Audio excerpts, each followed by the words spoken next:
Hello guys, welcome back to Undefeated at Locals. It's your boy Marvin. I'm here today with UKVersus own Richard. He came on to the show to talk about, you already see it on the screen, Pony.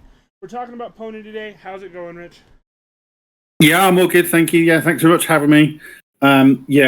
We're just going to waffle about Pony for however long we want to waffle for, because I think we've both fallen in love with this character quite a lot. I just sort of reached out to Marvin and said, hey, we should do something because we both love it and we should both just waffle and hopefully someone watches, right? Absolutely. We absolutely fallen in love with this character. Quite literally, I don't think I've played another deck outside of like some meme locals in maybe 6 or 7 months now. Richard played it at his own Nationals event to pretty good success. So the first thing we're going to talk about is Pony and her symbols and what the best one might be. Pony starts off with the earth, fire, and air symbols. What do we think about this? So I think at least before rotation, I think that it's easily Earth. I think there's too much you gain on Earth compared to what you lose and then gain from other symbols. They're just, as we'll get to look at more sort of deck lists later, but I think there's too many key pieces on the Earth symbol. So things like Battle or Release, Chivalrous, New Trading Method, Any Means Necessary being the other big one. Obviously, a lot of these have in common in that they're rotating out. Again, another thing we'll get to later. And then some really key sideboard pieces as well. So things like Referee, Jury. I think there's just too much in that Earth package that works so well with what Pony's got going on that the other symbols just are good, but don't quite cut it for me. I think Earth is just where it's at. Yeah, no, I completely agree with you. Like you said, we'll get into like rotation and whatnot. But yeah, like literally the two like key pieces for me is like New Training Method and Any Means Necessary, as you mentioned. New Training Method allowing our 7-hander to have the most egregious build turns on turn 1 that you could ever imagine. And Any Means giving us the 9th through 12th discard outlet in our character that's trying to filter her entire hand. So yeah, no, most definitely agree. Air is probably like in the current meta, air is like probably like the next best if you're trying to like have like, good discard, good clearing effects. I'm not sure fire is a very real symbol at all in this character. You just lose out on so much. Yeah, I mean, I think like if you start looking at air and fire, one of the big things it gets over Earth is probably Luna de Harris as like a big dunk that's sort of, almost free. Most definitely. Air, you can play things like Kraken and Walk the Dog if you're prepared to sort of up your curve a little bit. You've also got things like, I guess, One for All, Full Cowling 8% as like a big dunk on air, which in its sort of in their defense, the Earth one doesn't necessarily have like it's got Falling Skies, which can get a bit big sometimes, but doesn't quite have that big finisher. Fire, probably the big thing on the fire symbol outside the other two would be Lust for Battle. For me, yeah, as a reason to be fire, like being able to remove it. Yeah, that's pretty good. Yeah, but like honestly, you're not so worried about them blocking because it's like, what are you going to do? Block 12 attacks? Yeah, So, yeah. like, it's less. I think less appealing in a deck like Pony that lost a battle. So, but yeah, I think currently Earth is where it happened. What happens after rotation, we'll have to see. But yeah, like Any Means Necessary feels like the big one. Like New Training Method is a big sort of bump in power, but not necessarily key to the sort of strategy. For But sure. that whole Any Means Necessary, having that extra sort of cycle discard, not only on Pony itself, but especially in combination with Sacrifice for the Cause, just for that 5 damage Draw catch. card. Yeah, no, for sure. Yeah, like having 12 cyclers being like your Feral Shrieks, your Wish Hards, and your Any Means Necessary pretty much guarantees that like on your turn 2 you're drawing at least 2 of those cards. Discarding 2, drawing 3 with Pony. It just gets completely out of hand. And yeah, I think we can move into your deck list, which kind of shows that you are definitely heavy on the Earth feature here. We got Richard's deck list here on the screen now. How did your nationals experience go? Do you think? And what did you like about the deck? What did you not like about the deck? Any changes that you might make had you been given Yeah. the time? So I guess just to set the scene a little bit, like before Christmas, like I was very much an Emir gamer. I loved the Emir deck and was very much enjoying it. And but I just felt like going into what I expected, and as it turned out, was a meta full of Godzilla. Emir didn't feel like where I wanted to be. So I'm like, well, I need to find something else. So I started sort of playing around with Bert 2. Initially, I sort of had sleeved it up to just sort of practice, give reps for the locals, and practicing for nationals. And then I liked that whole kind of Feral Shriek plus lethal slash combo that it had going on, because I think I just effectively just sleeved up some list Tam had put together as just a practice list, and I'm like, man, lethal slash is so good. Right. But I am criminally allergic to five-handers. And so it got closer to the event, and I'm like, I'm not really settled on this Bert 2 list. I don't know what to do. And then I watched this webcam event where Tam was playing this really cool Emir deck with Manipulation Zeke Yeager. And then he sat across this guy called Marvin who absolutely dumpstered him. And I'm like, man, that deck looks so cool. And then I watched David Toombs' video when he was like playing Deadbolt Pony. I'm like, man, I love Deadbolt. It's really cool. This sounds really interesting. So I basically mashed those two decks together like a week before Nationals, came up with the thing you can see in front of you. And I'm like, and I basically sleeved it up, goldfished it once. And I'm like, I'm in love. I'm absolutely in love. So yeah, I tweaked a few bits. Obviously, moved the deadbolts to the side where they belong. So I guess in terms of my nationals experience, the deck felt insane. So I was pretty broken day one. I didn't sleep at all the night before because essentially I drank too much coffee and I'm too old for that now. So I was so exhausted and I was basically walking around like a zombie. So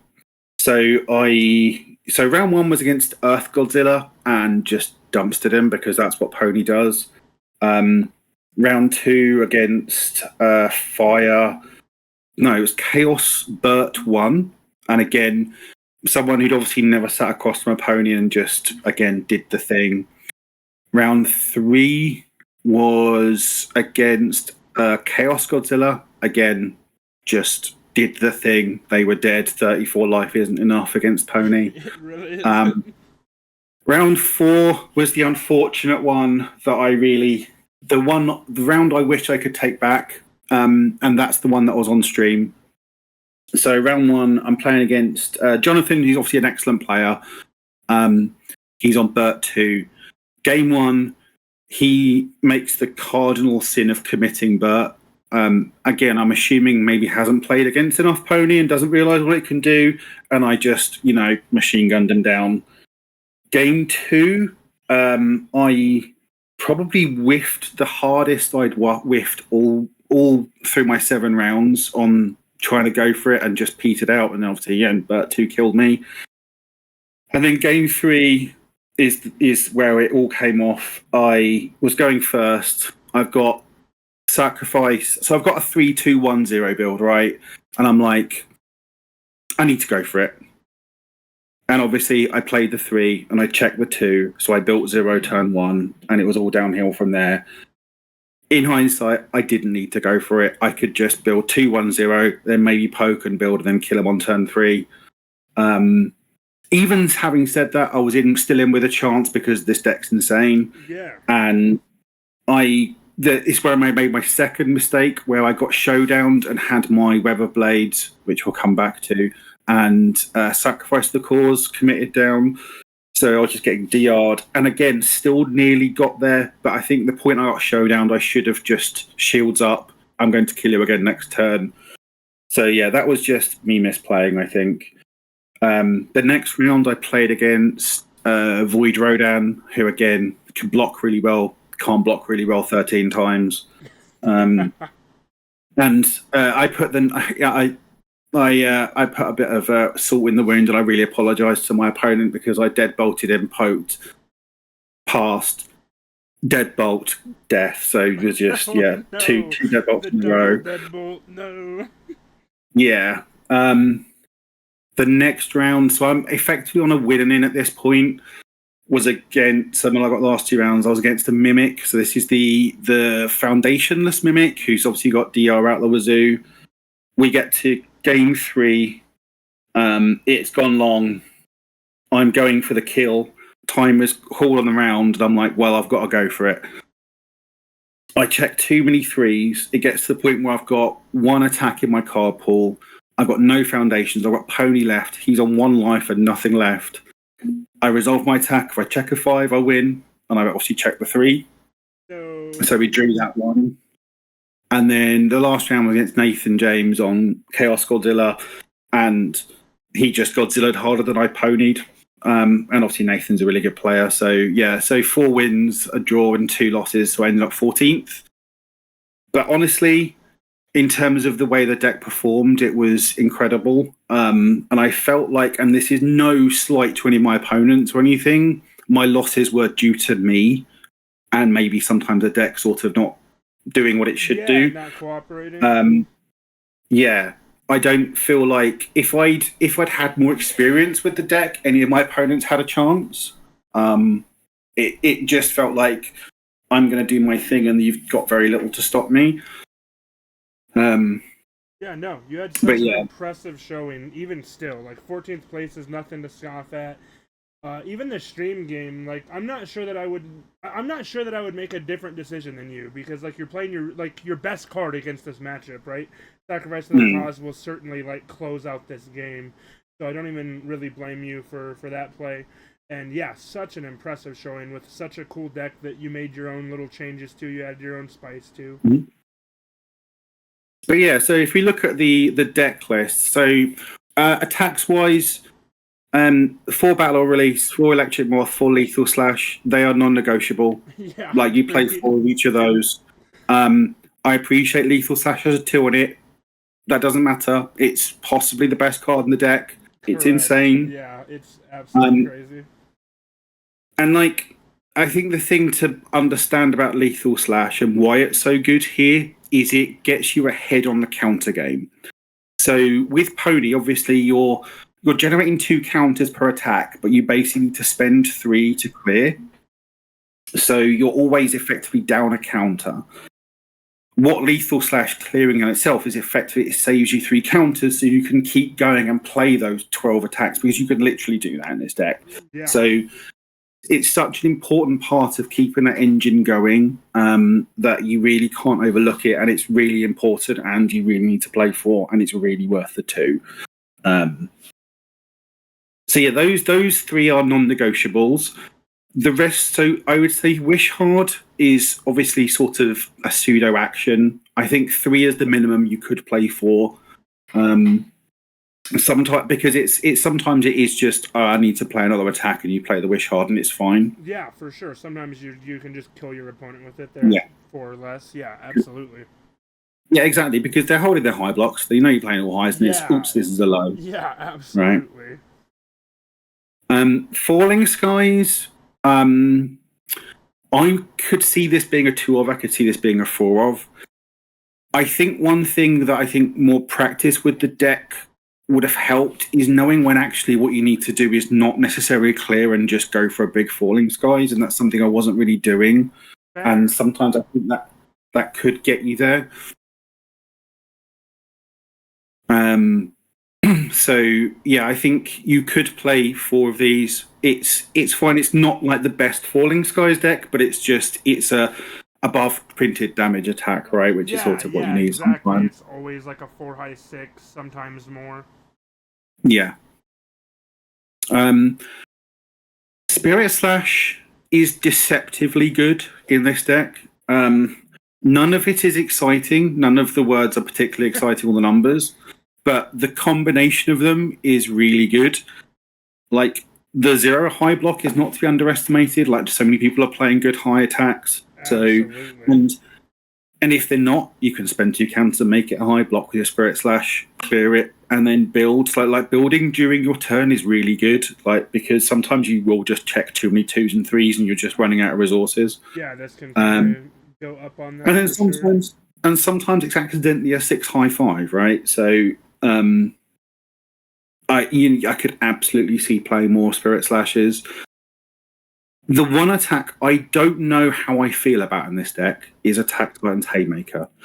I don't know whether I love it, and I don't know whether I hate it, and I'm really undecided. Sometimes it was like the best opener possible that was just, they can't block it, it domes them for 5. It's just a blowout, right? Like they build a 4 and pass, you stun 2 of them, and like they're dead. Yeah.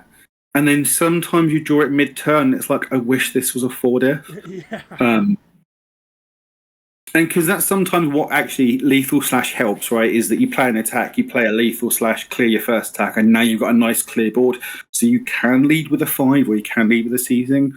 Again, another reason why lethal slash is so good. But again, I could see cutting Attack Titan's Haymaker entirely. I could see playing 3. Like, again, it's one of those cards I need to play more reps with this deck to really get a good handle on. But sometimes it is one of your best. I just need to poke and build, and then this counts as a foundation. It's exactly. And it gives you a bit of damage pump, which was relevant. So I think it's worth it. But I could see sort of playing a 3rd Spirit Slash and just playing a singleton or something. But yeah, I agree.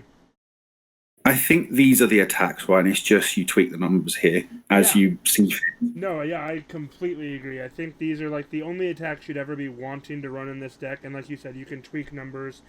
You can go down on some, up on others. But yeah, no, I think this is pretty much like a non-negotiable attack lineup. It's only these that you're running. You may not run one of these over like 4x of another one, but like you're always running these attacks for sure. Let's get into your actions. Honest to God, my favorite part of this deck. Talk to me about seizing the advantage. Yeah, again, deceptively good, right? Yeah. You'd think all of your attacks are printed damage. What does 2 speed matter?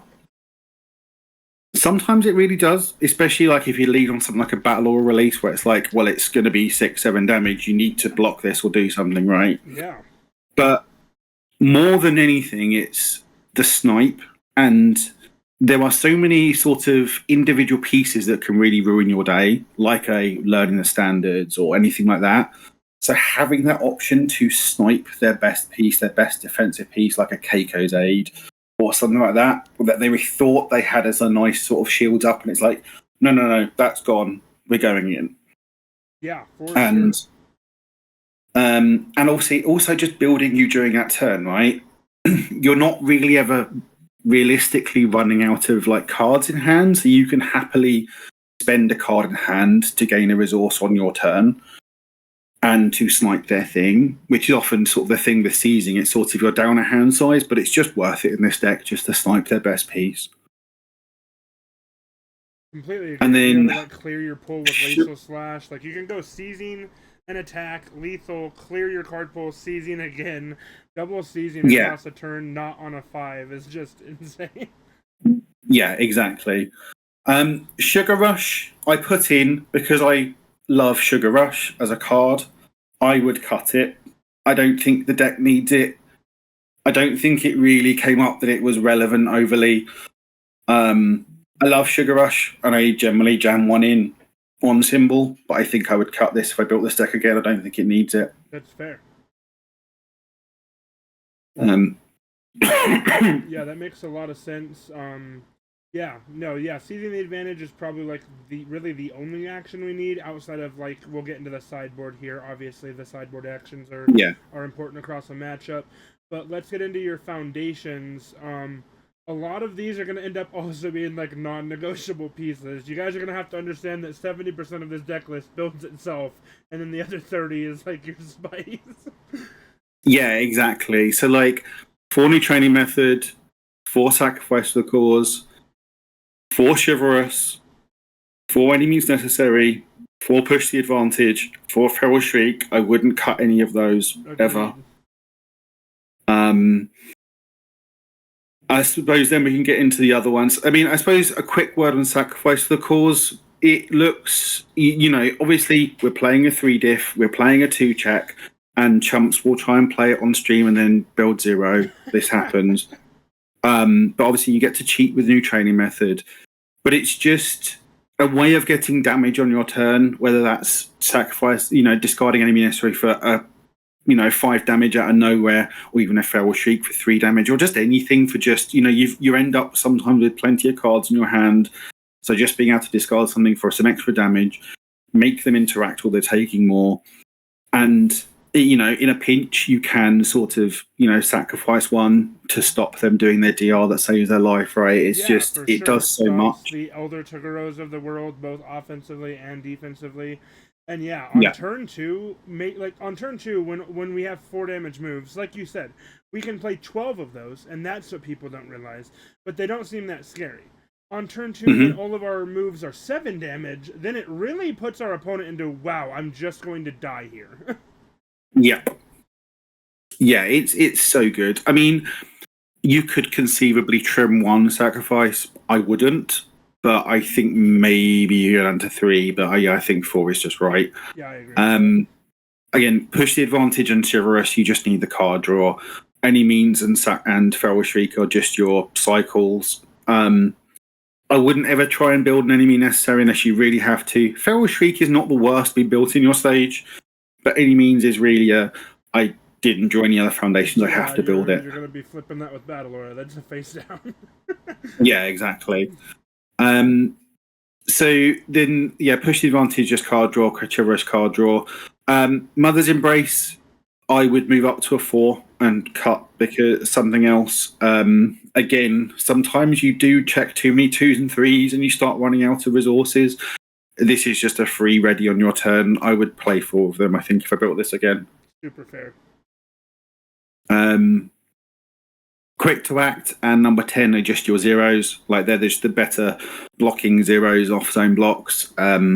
You sort of can tweak the numbers as you need to in terms of to make block zones okay, which is sort of what I did. But you probably want somewhere between sort of 7 to 8 zeros. Yeah. You could play more, but you sort of want the foundations that do stuff. So I think 7 to 8 is about the right number of zeros here to get those good builds. Completely agreed, yeah. People view 2 checks, I think, a little bit wrong. We do not need 18 zeros, guys. That's not how 2 checks work. Yeah. We just need a clean we're not playing 1 2 build. That's all you need. Yeah, and again, you've got new training method, which really helps sort of cheat that curve. Absolutely. High value target is one of the ones I would probably cut. I sort of put it in there as a bit more defense and a bit of a hedge against the I'm going to blow up the world.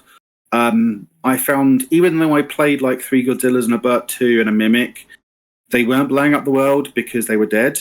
Yeah. So it didn't feel necessary. So I would definitely cut 1 for the 4th Mother's Embrace, and I'd cut the other for something else somewhere, I think.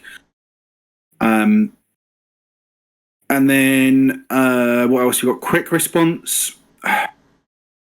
So Quick Response was a bit of a keep myself out of deadlock, a bit of deadlock pressure, and a bit of speed if I need it. I don't know how much I like it or felt it was there was the odd time where it was useful, but I think I probably would cut it for something else. I think I would cut the 2 high value targets, 2 quick responses, build the 4th Mother's Embrace, and bring the forcing surrenders into main. Yeah, that's fair. Forcing surrender stopping so much of what interrupts this deck. Yeah. And then we can get into the last foundation here, which was the MVP of the weekend. Not even close, was Web of Blades. Yeah, all of the DR in the world can't stop this card from killing you. Yeah. Especially because we are printed, right? Any sort of little bit of DR, it just means that your stuff's coming through and doing damage. They have to interact more. A Burt 2, unless they get their bing bongs, just turns that off, right? A Mimic needs to be spending not fast counters, and even then it can mean that the attack chips in for damage. They have to go to negatives. So, and sometimes people will negative your speed, like against the Rodan, and other times they're trying to block you, and they'll like, oh yeah, I'll give this -2 speed so I can block it. Okay, cool, block set, respond, give it the 2 speed back, bozo. But yeah, it did so much work, and I'd absolutely, before ban list, I would have had the third in the sideboard. After ban list, which we can get to, I guess, later, I think you might be able to get away with one main, one board, because there's probably not quite as much DR around now, but certainly the meta I went into, I was very happy to have the 2 main, and like I say, it overperformed every single round. Yeah, no, that makes sense. This card, like, this was like my initial like idea into like Burt when I was playing those webcam events of like, I'll at least deal 2 to you, right? Like at least I'll deal 2 on all of these moves. So yeah, no, I'm glad to hear that it worked out as intended. And then yeah, we can rip right into your sideboard here. This is like just like the meta call of the weekend, right? Let's hear from you. So referee jury came in quite a lot. People are just trying to sling big bangs at you. So it was often like on the draw I play jury, on the play I play the seizing into those sort of matchups. That makes sense. But like one of my favorite plays, I think it was on stream actually, was jurying my own attack against Burt so I could draw. Yes, that was sick. Because that was like game 2 and I was running out of gas, so I'm like, he DR'd something, so I'm like, I'll jury it. I'm like, you're not going to block, are you? So, and then I could kick it with Forcing Surrender. So they often sort of came in as a package. Forcing Surrender was there against Runaway, which I didn't actually face at all, but I was expecting a lot of. And that's why I think I'd move it to main, because I think there's going to be a lot more Runaways now. Yeah, Krista being like a menace in the format, all that stuff. Yeah. Deadbolt was my Mimic sort of tech. But it did come in against Rodan because I figured he's got sometimes too many pieces to seizing, and actually just buying that turn was enough. And actually, I sort of they were really, really good against Rodan because the speed probably wasn't so relevant, because you can just reduce the speed to 0 most of the time anyway. Yeah, for sure. And this acting like you mentioned earlier, it's like cross turn, right? Like it's not just one turn that these are down; it's 2 as long as we're on turn 2. So being able to double up on that, they have all 4 of their best pieces are now sideways is really solid. Yeah. Again, with Mimic sort of being out of the format, I don't know whether I'd play all 3, but I think having some amount of them in the sideboard can be useful. But the last slot being Incredible Display was probably the one slot in this deck I was waffling about the most. Just being that 10th sideboard slot, I think it would have been better to be a 3rd Web of Blades on the day. That's fair. You don't really take momentum because they're usually dead. Yeah, yeah, for sure. So Incredible Display doesn't feel the most impactful, but I thought again it was a sort of 4th card against things like Runaway if we have to kind of bail out of a turn, take some momentum, have the Incredible Display there. But again, one of those ones you could think about moving back to the main if we're sort of changing things up a little bit. Again, trying to work around things like Runaway and stuff. So, yeah, no. But yeah, apart from like say those few tweaks, I thought the list was really, really good. Yeah, no, I think this list is absolutely insane. Like I have your stats here as well, like your block zones and stuff, and like yeah, just absolutely like what an absolute just showcase of what this character can do. Most of your block mods are like your high blocks are like 1.95 average, 2.52 average, 2.4 average. We have -2 speed on face. So like this character can both aggress and also defend. I don't think people like quite understand that. And maybe that's where all the hate from Pony was really coming from. Is not only are we just inevitable on our kill turn, but also we are very hard to hit if we want to be. Yeah, and I think that was one thing that I didn't probably appreciate as much as I did having played it, like, was just how much you can defend. Like, and sometimes having that defense turn is quite nice to build some defensive counters. So you've got a bit of a stat going into your turn, but just having that always minus speed, always being able to make things the right zone, sometimes in a pinch clearing your progressive Yeah, on for blocks. sure. Like you can put those shields up, and she does that all on face, so you don't really have to play much in the way of defensive stuff in your foundation base. Yeah, she again just does a lot on that one character.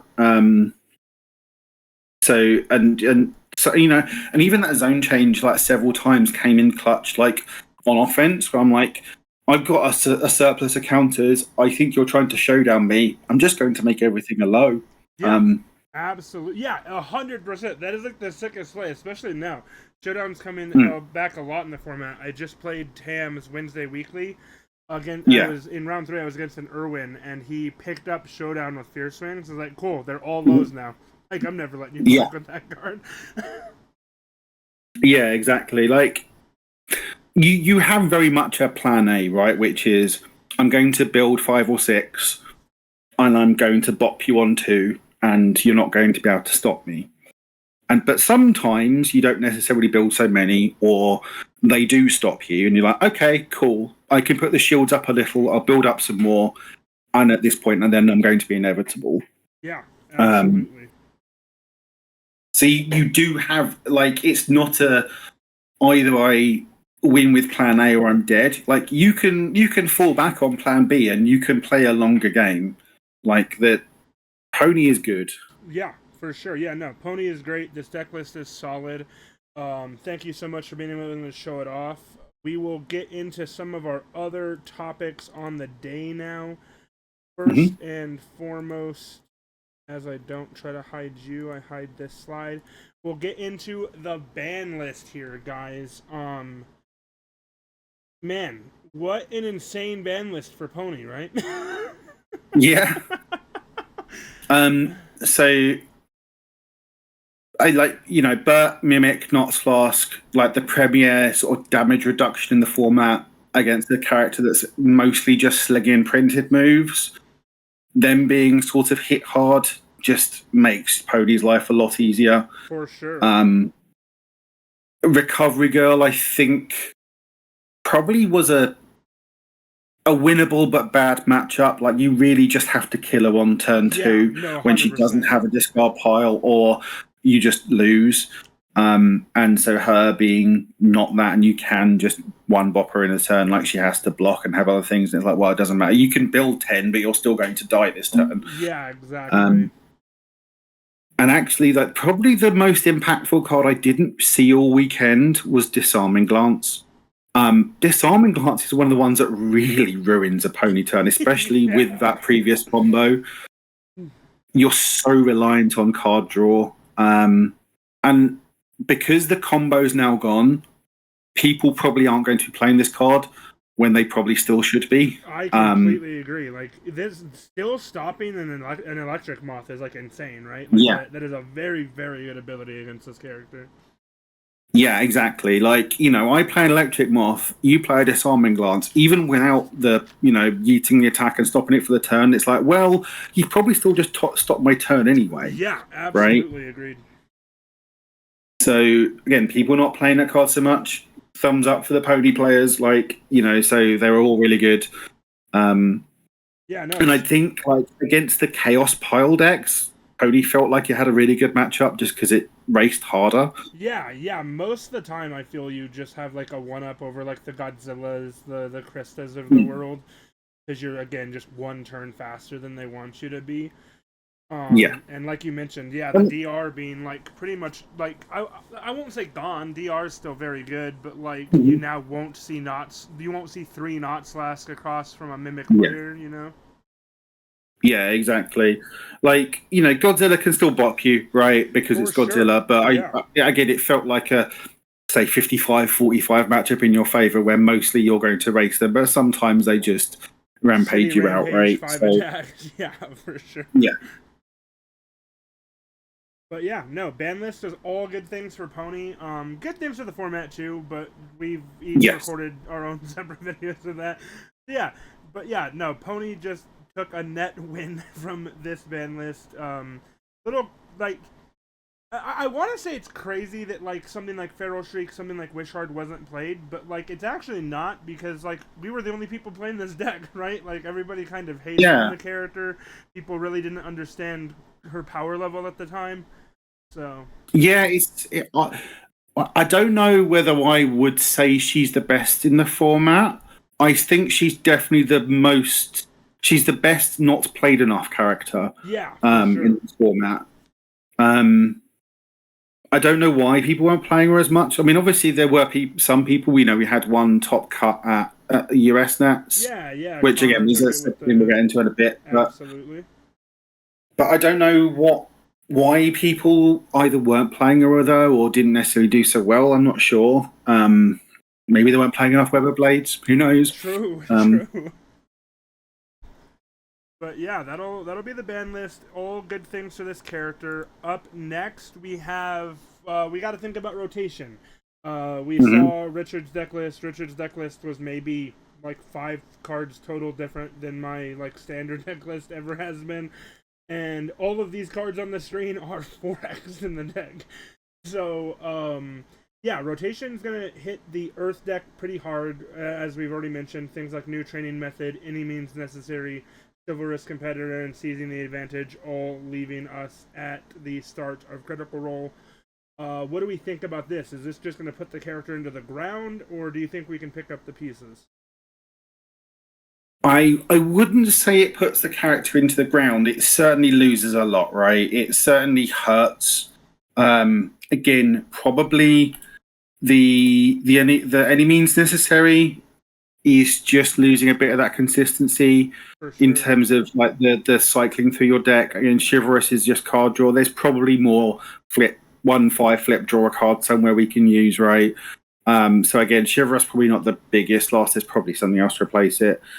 Seizing, there are other options you can play in that seizing slot.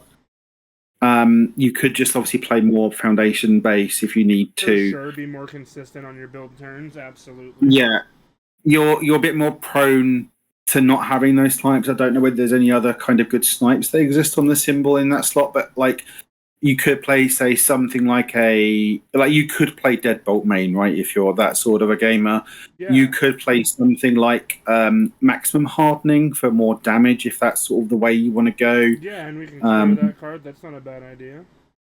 Yeah, so there's other options you can play around with that. Like you could even play things like your referee jury main is a bit more Yeah, for defensive. sure. The meta Yeah, you go referee into. was So like in the main before, can be in the main again. yeah, Yeah. new trading method hurts, and I think losing new trading and losing enemy necessary probably means you have to think about trimming some sacrifices. Like sacrifice loses a bit of value with losing enemy Yeah, necessary. most definitely. You like without like an any means necessary like pseudo replacement, you almost never want to see sacrifice in your opening hand post rotation. Yeah. See, that probably comes down to like maybe a 2 of, and again with the new training not being able to cheat it in as well. So I'm sure there's going to be replacements in Hex for some of these cards. For sure. The upside is the attack package basically remains intact, right? Yeah, And that's which sort of is I think awesome. the key. There's so much cantrip in there, like it's finding. There might not be the other kind of cycle for any means necessary. So we might have to find just some more foundation-based card draw. We might have to maybe tweak our attack lineup, find some more cantrips in there, that sort of thing, just to get. It might not be quite the really smooth oiled machine it is currently, but I think functioning. there will be options. Yeah. Yeah, we're gonna get into some of those options here a bit further into the video, but like something I want to touch on here, like we have Keyleth coming in Critical Role, and this is a 7-hander with the Earth symbol that also wants to discard cards. So like there has got to be some crazy stuff that we're about to see. We have a few of them set aside for later in the video, but I think we'll have even better stuff later on in the reveal season.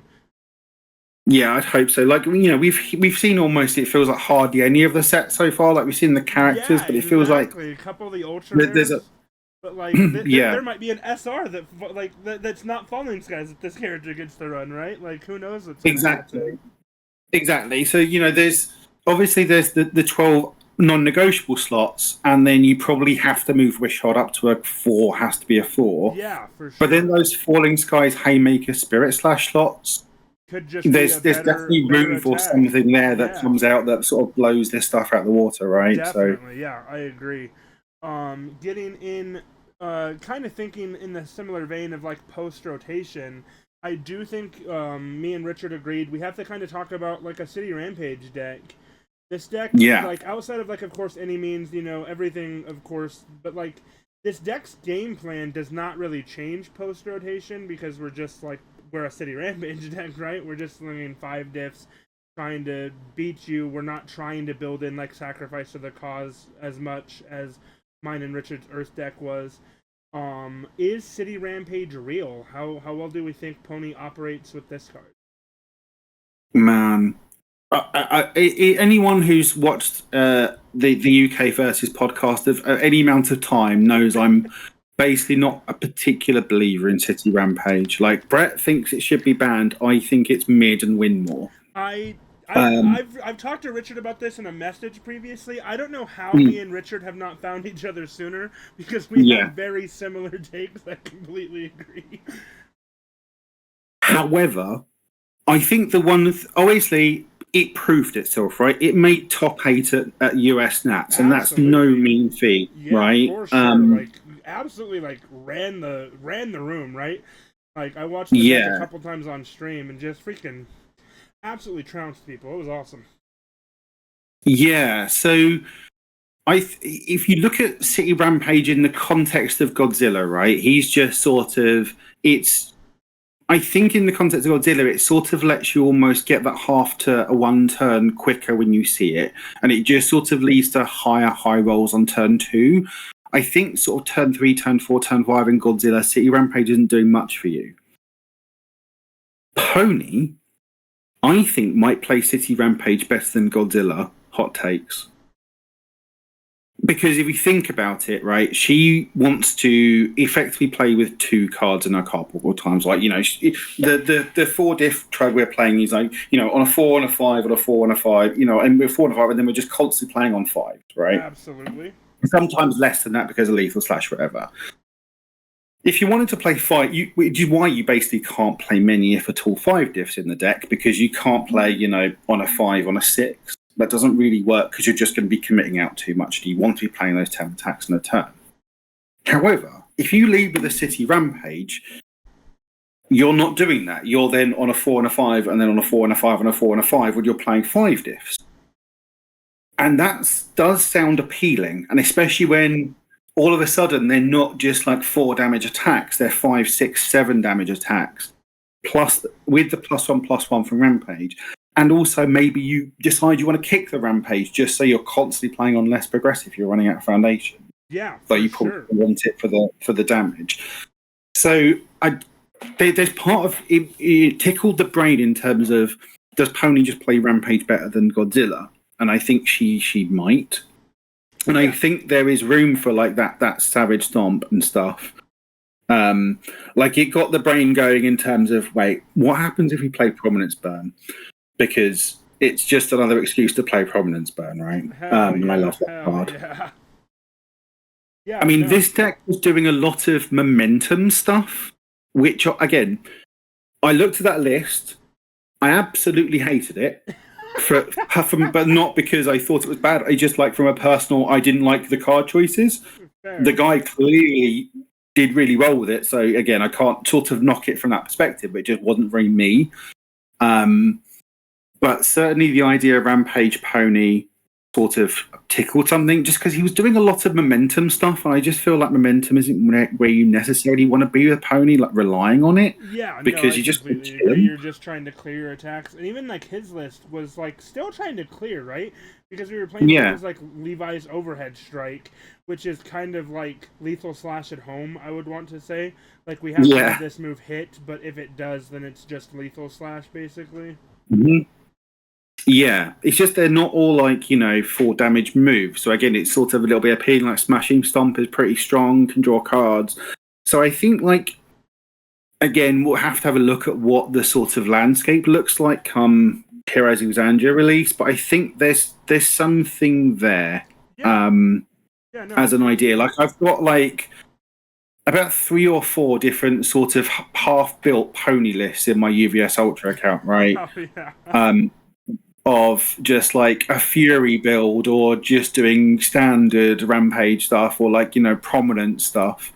Because there's some really cool ones. So, you know, like decantification swing, right? You can spend, if you have a momentum, all your checks get +1, so it's like an extra copy of City Rampage. Like Titan Cliff, we Yeah, can calorie onto absolutely. people. Yeah. Brutish swagger we can turn on really easy. Like, who doesn't love a bit of British swagger? Yeah, We for get to sure. play like Gargantuan Bellow sounds sweet. Of okay, this one's less damage, but those other 6 things are coming in for +2. Yeah. Palmed up is a really nice block. You know, Yeah, and there's probably plays like Haymaker better than even our deck does, you know? Like, yeah, wow, exactly. Haymaker's Like we afforded. could play Defeating the Colossus Titan. That Yeah. card's really cool. Yeah, So absolutely. there's moves there, I think. I don't know where I would end up with it, but I think it's one of those things I'm going to be tinkering around with in the background. Like you could play Survey Court Teamwork, right? Of, you know, giving your next +1/+2 and changing the zone. That sounds really cool. Yeah. Like you could play her attack, Horn Dash Hammer, right? Just to get some Yeah, we more. can actually get the damage from that rather than having to build Sacrifice of the Cause. That's like, and gain Yeah. counter. Again, kind of Like you turning could it play into a lethal Blackador. slash. Yeah. You can play Dragon Strike, which is like a sweet one, right? Yeah, absolutely. As your smite. So yeah, there's moves there. I think I don't know where it ends up, but I think there's definitely moves. Yeah, You I probably agree. end up just playing Wish Hards anyway because they're You just want them, actions. yeah. You're not ever playing that attack rarely, so yeah, no, I completely Yeah, agree. Yeah, so yeah, I think City Rampage is definitely on both of mine and Richard's watch lists here. And then yeah, the last bit of the video, we kind of get a look at the future of the game. Like Richard said, previous season has been kind of slow going here. We don't really have too much in the realm of like commons, rares, ultra rares.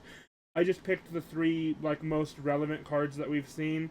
Once again, all of her symbols are featured in the attuned bracket of this set, which is going to be huge for this character. That's like one of the many reasons I feel this character has really gone up in the world, is like you're playing a 3 symbol deck, and that is yeah. not going to change in Heroes of Exandria. But yeah, we have cards like Ensnaring Roots, you know, again, more discard fodder. This basically turns into like a mini Electric Moth. If we find more flip effects in Keyless Kit, we have Might of Stone, that this card just wears so much damage, where again, maybe we don't need something like Sacrifice for the Cause, maybe we can just cut that from the deck. And then we finally have Relevant Momentum Hate. This is actually something that I've really wanted in the deck for a very long time, but it is just so hard to slot in things like your instant shining flashes or like your flustered. It's so hard to want to play those for this effect. Now we have that on a 1-diff foundation. Yeah, yeah. I mean, Momentum Hate is something I think the format needs, not just Pony. Yeah, exactly. Yeah, Flustered was one of those cards that was just in and out of my list, and I just felt like I didn't quite have enough charges, didn't quite want to play the 4 check, and Exactly. Like, how can you play that card over push the advantage, right? Like, it's so difficult to make that choice. So there is one card you don't read this that actually, when I was just having a look through Ultra, that really sort of stood out to me as something that might be sweet. So that's Science Bros. So this is that card is sick. It's a 3/5/2 mid block, Allied Tech unique with a response after you remove 1 or more cards. Remembering that both currently Wish Hard and Feral Shriek remove as cost. Your attack gets +1 speed, +1 damage. So just free, especially if we can maybe get some more removers cost stuff, and especially if you start thinking about playing some of the sort of Bing Bong foundations. So the Mikasa's admission, stuff like that. Yeah. So just sort of free stats in your stage. And then it has a response commit after you remove 1 more card as cost, you draw a card. So again, it sort of doubles up on that card draw. Yeah, because it's unique, you won't necessarily play loads of them, but I could see absolutely slotting one of these in a pony list. It's so funny that you mentioned that, because that was going to be on this slide, and like then I was like, no, we never played over Sacrifice of the Cause. But during this video, you've definitely convinced me that maybe the idea is that we don't play Sacrifice with the gods anymore. So yeah, no, I completely agree that I think this card could see, you could run Sacrifice as a 2 of, this as a 1 of, like, yeah, there's definitely some moves there. Yeah. Yeah, so I think we're just sort of waiting for the full list to then start brewing Pony, right? These are that's all what we're waiting for. And uncommons on the screen. Like, again, she's gonna have an ultra rare that's just probably insane for her. We have SRs that are finally gonna have the Earth attuned symbol, I'm sure. Yeah. So yeah, no, there's definitely some stuff here. There's going to be many cards that she has access to. Again, Keyleth already being a 7-hander on all of these symbols that also wants to be discarding cards. So you've got to expect something good for Pony. But yeah, that'll do it for the video as we bring it back to the screen of just Pony. Super thank Richard for joining me today. Any shout outs that you want to do? Yeah, I mean, honestly, shout outs to Marvin. Like, I started out like just wanting this to play Pony, look really cool, and I just reached out to the guy, and he's just been so friendly, so lovely, and sort of accepting of like all my questions. So, and that it's been great to chat to you. Hell yeah! And shout outs to Pony, man. Like, I think more people should be playing this character.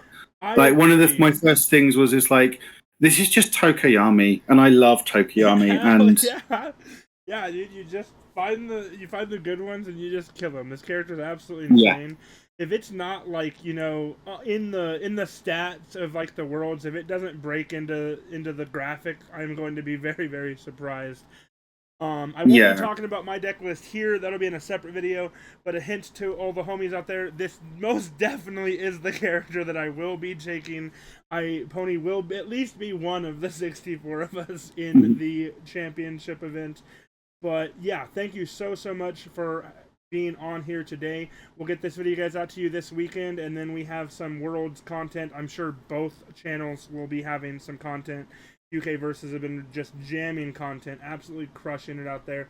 So go find them in the link below. You already see their logo in the thumbnail as well. We'll get that added. And again, thank you, Richard. Thank you guys for watching, and we'll catch you next time. Peace. Yeah, thanks for having me, and good luck at Worlds, buddy. Hell yeah. See you all soon. Thanks, bro.